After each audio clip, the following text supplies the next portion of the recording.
والله العظيم انا بقى عاجبني الوجبه الدسمه والحمله الاعلاميه اللي معموله ضد ميسي الفتره دي بالذات، لان اقسم بالله عرفت الناس كلها، مش في مصر لا بره مصر، عرفت ان الشعب ده عايش في مويه المخلل، عايش في مويه المخلل حرفيا.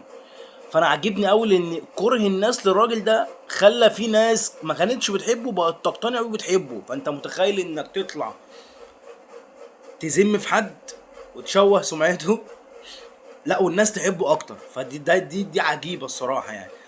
ده يبين ان الراجل ده فعلا مؤثر، مؤثر. بخصوص بقى اللقطه دي، طبعا احنا شفنا على مدار البطوله ان الناس بقت تفبرك للراجل ده اصلا وبقت تعمل حاجات كتير.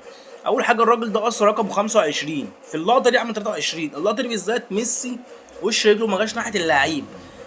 وازيد لك من الشعر بيت ان الراجل ده اللعيب ده سبينز، صح سبينز، اول ما وقف مسك رجله الشمال بدل ما يمسك اليمين. فخلاص كلنا عارفين ان الحملات اللي بقت موجهه ضد ميسي في تشويه صورته، او تشويه ان انت خلاص الكاس العالم ده بتاعك، وان التحكيم والفيفا والكلام ده.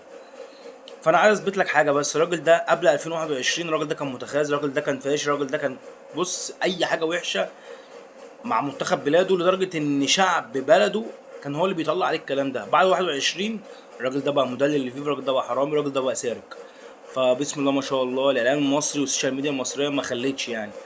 ده يثبت ان احنا عندنا هنا تلات ارباع المشهورين، تلات ارباع الناس اللي عندهم فيوز، تلات ارباع عندهم مشاهدات، تلات ارباعهم بيضحكوا على عقلية الشعب المصري حتما.